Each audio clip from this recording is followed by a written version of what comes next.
Amreli Rajula Hindorana road પર ગેરકાયદે બાંધકામ બાબતે વિવાદ વકર્યો। રાજુલાના સર્વે નંબર 254 માં ગેરકાયદે બાંધકામ કર્યાનો સ્થાનિકો દ્વારા આક્ષેપ કરવામાં આવ્યો છે। ખોટી રીતે દસ્તાવેજ કરીને રોડ ટૂંકા માપી ગેરરીતિ આચરી હોવાનો સ્થાનિકો, વેપારીઓ અને મહિલાઓએ પ્રાંત કચેરીએ જઈને રજૂઆતની સાથે વિરોધ નોંધાવ્યો। ગેરકાયદે બાંધકામ રોકવા માટે મામલતદારને આવેદનપત્ર આપીને રજૂઆત કરવામાં આવી। પ્રાંત અધિકારી સાહેબ આગળ ન્યાય માંગવા માટે આવ્યા છીએ।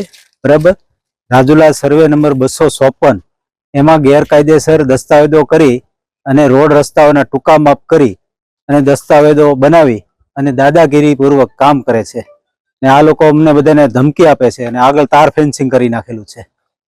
અમને ન્યાય નહીં મળે તો અમે આત્મવિલોપન કરવાની પણ વાત સાહેબને આગળ રજૂઆત કરી છે। પ્રાંત સાહેબને સરકાર અમને ન્યાય આપો, ન્યાય આપો, ન્યાય આપો, ન્યાય આપો, ન્યાય આપો, ન્યાય આપો।